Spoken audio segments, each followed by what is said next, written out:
But let's get started by looking at what's happening even today.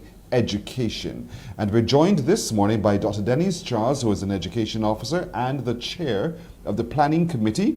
Also Randy Eastman, who is a peripatetic teacher, and he's also part of that planning committee, and Aki Leifel, the principal of the Icefield School. And we brought them together because education is so central to everything we do. Good morning to each of you. Good morning, Pearson. Hey, good morning. Good. As I promised, we come back together because we ain't done. Education never stops. Learning never stops. And so you held your word. Yeah, you know me, Denise. I'm a man to my word. So let's. I just want to do a quick review because we've had the church service already, and there are a number of other things coming up as part of Education Month. And before we get into the other discussion, I want to give you a chance to share with everybody what else we can expect. Thank you, Pearson, and good morning, Barbados. Education Month promises to be extremely informative, interesting, and even exciting, if I may say so. This year, our theme, Education Reimagined, Exploring New Frontiers for Teaching, Learning, and National Development in the 21st Century, is a very critical theme. And some of the activities that we have coming up that are very significant. Next week, Wednesday, we're hearing a lot right now about mental health and the need for us to preserve our mental health, particularly within the context of COVID-19 and all of the challenges that many of us are experiencing. And even outside of that, in terms of the very course of our lives, we need to take care of ourselves. And we have a very interesting panel discussion lined up next week, a health seminar online. And the theme is Take Good Care of Me, Self-Care and Renewal from the Inside Out. Now, we know there's a lot of focus today on what we look like. We want to have our hair on point. Those of us who wear makeup, we want to be concerned about, we're generally concerned about how we present ourselves, and that is very much a part of the human experience. But we think that it is also critical to look on the inside. So our seminar next week will be focusing on both aspects of our lives. And as educators, we are people too. And whether you're a parent, whether you're a student, an educational, it doesn't matter, of any educational leader, it is important that you take good care of yourself, because when you are in good health, both in terms of mind and body, you are better poised to do your job well. You're better poised to be a better parent, to be a better child. It doesn't matter when you take good care of you. So we're going to be looking at that next week with a very, very interesting panel. We have Dr. Donna Matthews, an a specialist in aesthetic medicine. We have Mrs. Heather Phillips Boyce, the education officer from the Ministry of Education, who focuses on food and nutrition and healthy living, healthy exercise, etc. for our students. We have Mrs. Alison Brown Ellis, a very well-known corporate executive in Barbados, a beautiful lady, and also a John Maxwell coach, and she'll be looking a lot at taking care of the inside.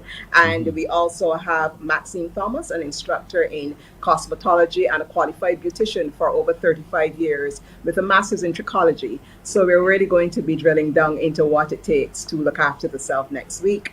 And apart from that, I want to mention that during this Education Month, something that is extremely important is the fact that our Minister of Education, the Honorable Santia Bradshaw, will be meeting with our constituents in education, most importantly our students and our teachers throughout the month. Now, these will not be public sessions, but we think it is important that you know that this is happening. This activity is extremely important to education development, and even education reform as we move forward in Barbados, because we want to hear the opinions of our students. We want to know how they've been experiencing the online environment, what their challenges are, even what their wishes and desires are for education. From the primary right through to the secondary, the minister will be meeting with groups of students as well as with all, both at the primary and secondary level. This will begin in October and extend into November. And I think this is extremely critical in Education Month. All the inputs are absolutely critical, but there are different methods of educating our people as well, because we have varying skill sets. And this is where, Randy, I want you to explain to us now, given all that you do as one of those mobile teachers, as it relates to the creative sector, what else is happening for Education Month, and how are people and students engaging with the social media, the new media in Education Month? As you said, Pearson, the creative arts is essential to education. And as peripatetic teacher, I have particular responsibility for music. Like as I mentioned last time, I basically assist teachers with the pedagogy and the methodology used within the music classroom. In this particular environment, we are in an online space, and teachers have been very creative in terms of how they have utilized that particular technology to implement music. For Education Month, what we're doing, we're going to have a creative art showcase, and that is going to feature the developmental component of music and the arts um, within the education sphere. Over the last, let's say, 3 years, we've had schools music festival. We've had several performances by students. We've had showcases of art, visual arts, theater arts, um, culinary arts, even. And this creative arts festival will feature pieces by the students themselves over the last 3 years, and it gives them a chance to showcase what they've done. Actually, ministry will just be showcasing what we have been producing or what the schools have been producing. We are very proud of the students, and we also boast of a plethora of creative teachers who are not only educators but they're also professionals in their area of specialty. Now, Akil, because you are a private operation, the Eiffel School, the education facility there. And so you approach education a little differently. I want to bring all of your heads together now because we are trying to reimagine education, all part of national development. What would you put on the table as critical for review as we now begin our conversation on how we reimagine education?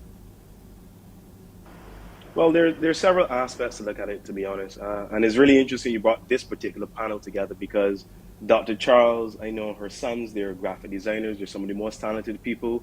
Randy and I went to school together. He did music. I did theater arts and graphic design and stuff like that. So if you're going to reform education, the first thing you have to look at is what type of student do you want to create at the end? Do you want a student who is just going to output 10 or 8 CXCs, or do you want a student who is capable of responding to the changing needs of society? And what is happening now is that we are seeing an explosion of creative arts, and it isn't just because it has been stifled, because it has been for a long time.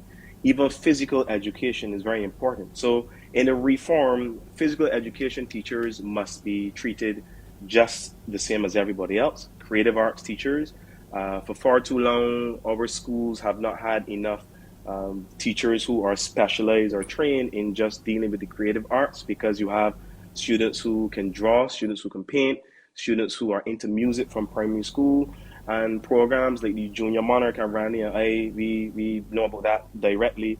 And the culinary showcase, I thought that those were some really good ideas.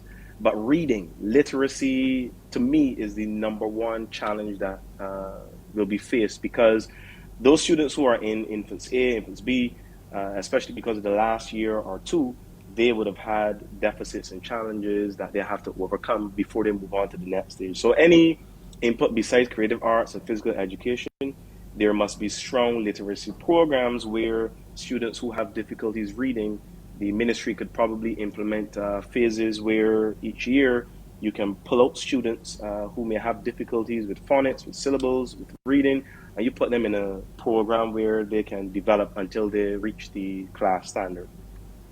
We're talking about national development. We're talking about education to build citizens of our society and citizens of the world who are competent and capable as Barbadians to be able to interface with any piece of technology or anyone, anywhere, and be as good as. So how are we going to, what are the areas, Dr. Denise, that we will think that we need to really begin to hone in on to strengthen and perhaps to explore even more so that we become better citizens of this space? Thank you, Pearson, for that question. Actually, this is moving right into one of my, I would say, pet areas, or one of the areas that I think is significant. We have to recognize that we're living in an entirely different world today. As I have said in my first interview on Tuesday, we are in the digital revolution. We are living in the fourth industrial revolution, entirely different. And I agree entirely with what Akil said, that we need to hone and develop our students' literacy skills, our students' numeracy skills. These are basic and fundamental no matter what subject or discipline or area the child is going to branch off into in terms of career interests, etc. These are fundamental literacy and numeracy. But what we also need to recognize and hone in on today is the whole question of digital literacy. What is digital literacy and why is it so important for living and working in the 21st century? So I think as we move out and build out our reform initiatives, certainly we are going to be seeing the importance of building our students' digital competencies and digital skills, even as we develop them in our teachers through teacher training. We also want to be developing these elements in our students, because a lot of the challenges that our students have faced, there's this whole concept of students being born within a particular era being digital natives, meaning that they're au fait with the technology, they're comfortable with it. And what a lot of teachers have found, that the students were perhaps only digital natives within the context of social media. They know how to use Instagram, they know how to use Twitter, they know how to use TikTok. And we can import these social media platforms into our teaching as well. So I'm not pulling them down. I'm just saying that there were other competencies and skills, something as basic as understanding how to use email, how to use the keyboard. They're basic skills that students didn't have. So, and these are all a part of building our students' digital literacy skills. So I think as we move forward into education, we have to understand that while traditional literacy will never disappear and its importance can never be minimized at any stage in our development, we must understand that in the 21st century, we must move towards frameworks for digital literacy and building out this capacity so that we build 21st century students who can function in any part of the globe. And when we think of digital literacy, we're not only speaking about their technical skills, we're speaking about their ability to function, their ability to make good judgments, the ability to act with ethics when they're online. It addresses issues like cyberbullying, practicing good digital well-being in terms of how much time do you spend online.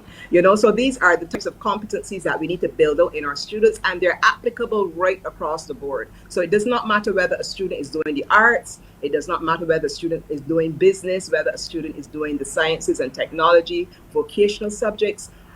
Literacy, core literacy, traditional literacy is required, because you must be able to read and comprehend to understand what you're doing.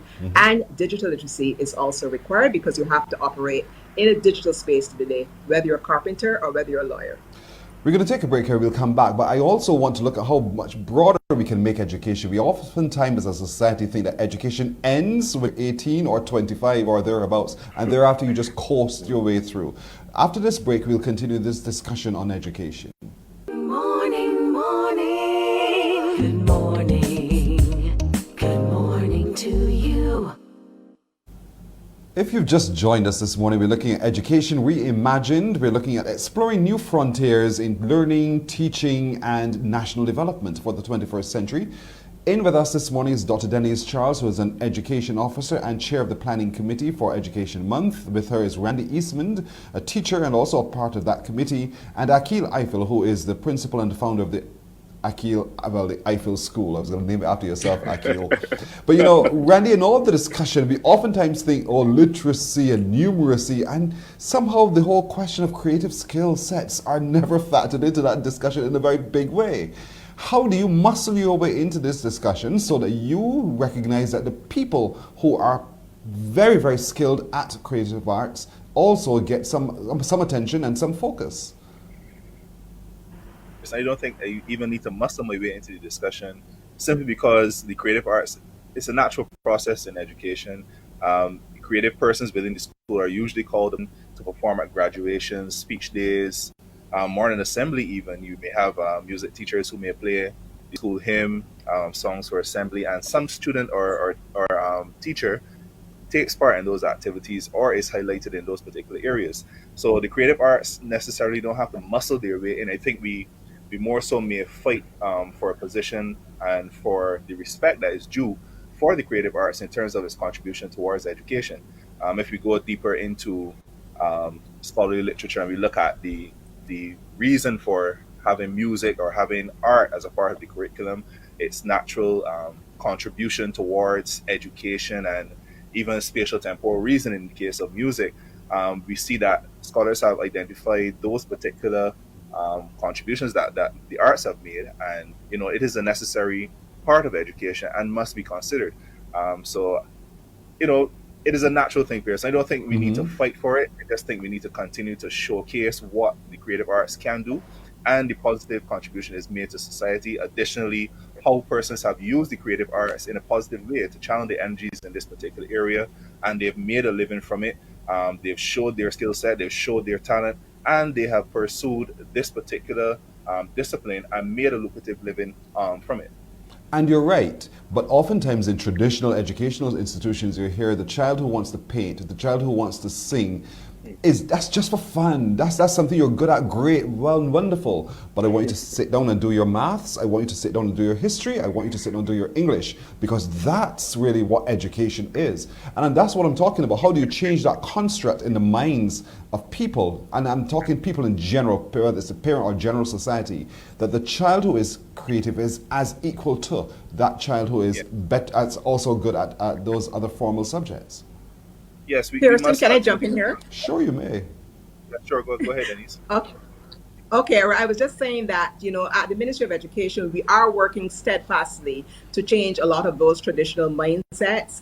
And there are some new initiatives that will be rolling out that will show how we are working very hard to change those mindsets, because we want principals, we want teachers, we want parents to understand that the arts are to be as respected as any other educational pursuit.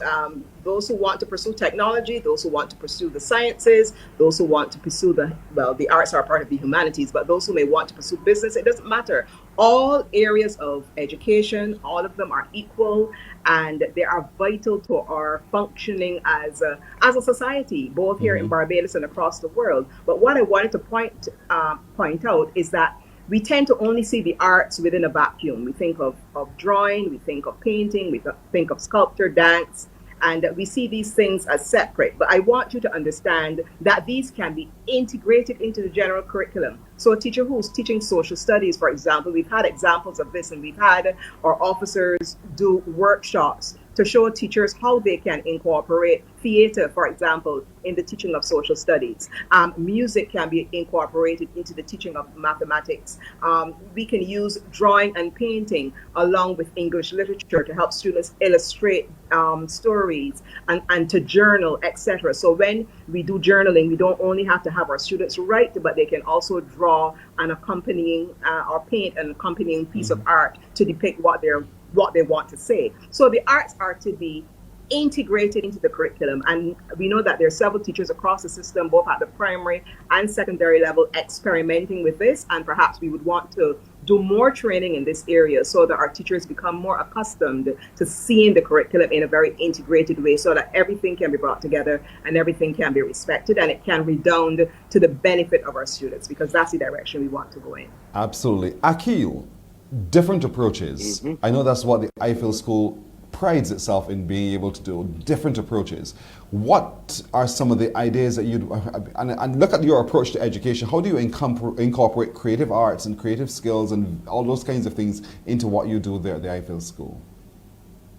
Okay, well, first of all, Pearson, what Dennis was saying, I totally agree with. And the interesting thing is, because of my background and the school that ran here, I went to foster a lot of creative arts. I would not be where I am today without teachers like Isel Phillips, without Michael Small, without Miss B, who did volleyball.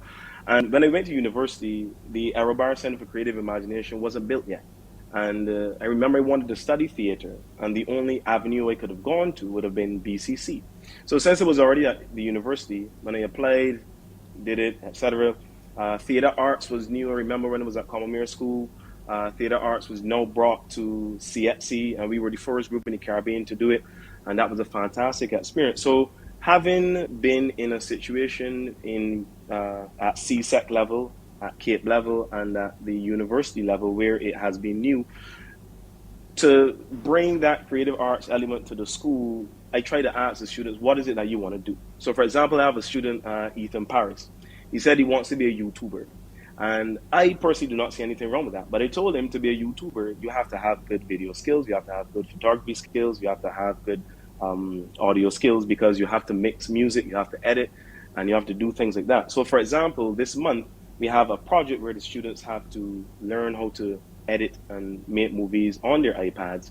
And I'm glad that Denise also spoke about digital literacy, because one of the weeks in this month, we will not have any video classes. We'll be only doing podcasts, which will be totally different. So the students don't have to have on, they don't have to watch. They can just listen with their headphones, and we're going to trial it to see if it is as effective just listening to a teacher teach, using like if it was an audio book or if it was audio, and we're going to make notes and things like that, so that the students who want to be musicians, who want to be writers, they get the opportunity to find different ways to explore their creativity, especially with a device that they can do pretty much everything with. Like I'm on it right now, and then they can use it to mark the essays and things like that.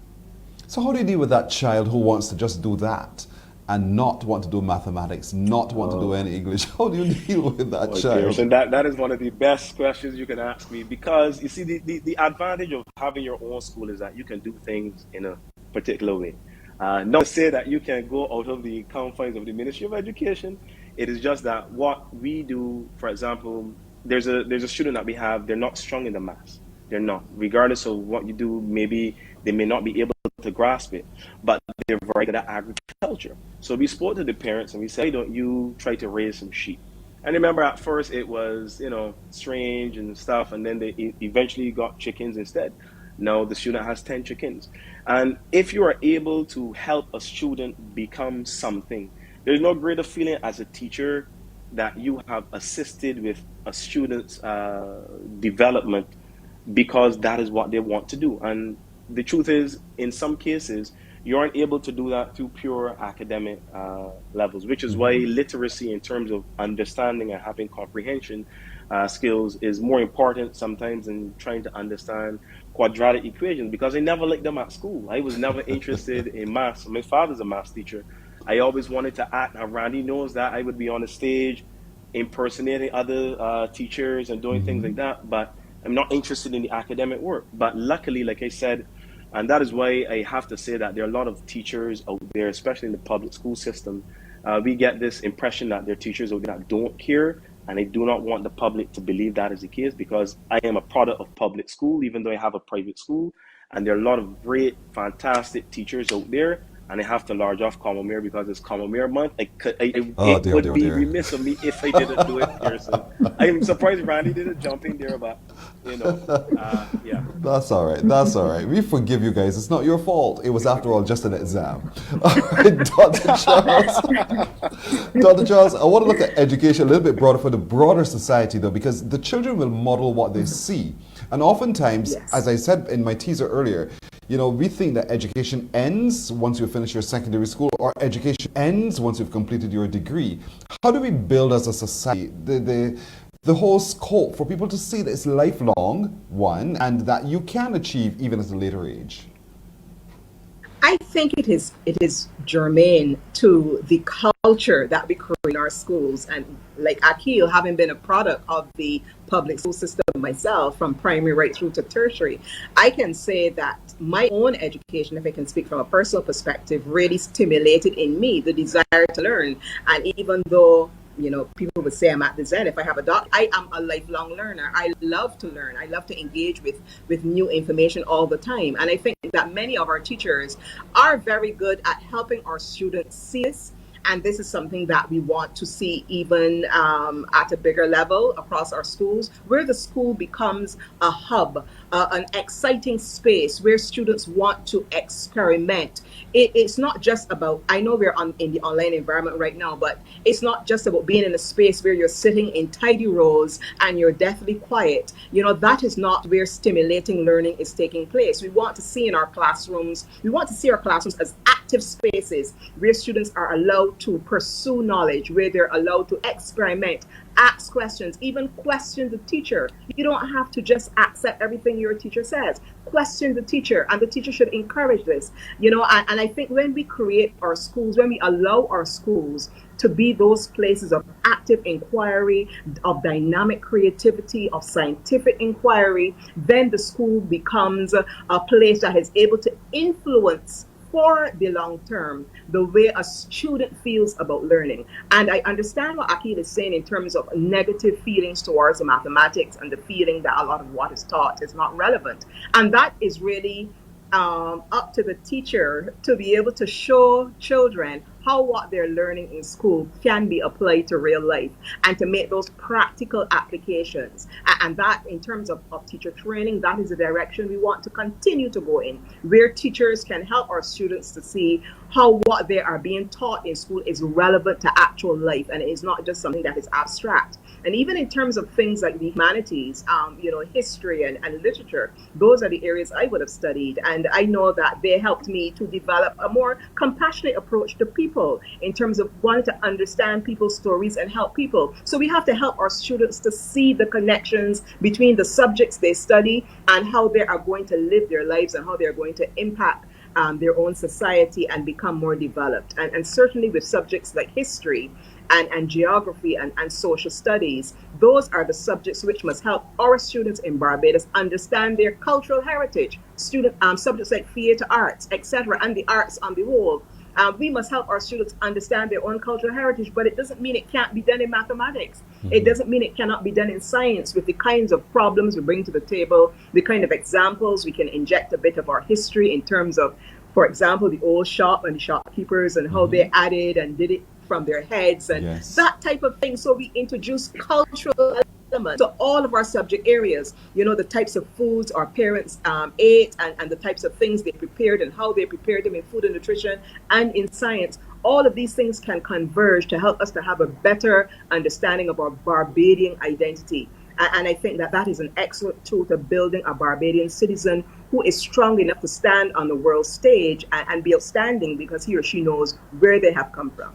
To drop my bacon and cheese on bread, we're out of time. My goodness, we're out of time. But we haven't even gone into the different segments of society for which education also has to be applied. Special needs, for instance. And that's right. If you don't and mind, we will have a session on special needs education. I know. In our Dennis, this is where we lobby for the third session. This is where we lobby for part 3. You're reading my mind. You see that? You're reading my mind. To be continued, ... So I hope you make yourselves yet again available when we want to continue looking at education too in this particular month, because there's so much that we can all learn from that opportunity, and that we can discuss about as well. So thank you so much, Dr. Denise Charles, Randy Eastman, and Akil Eiffel for joining us this morning, for giving your time. Thank you. And I mean, it was a lot of time. Thank you so much.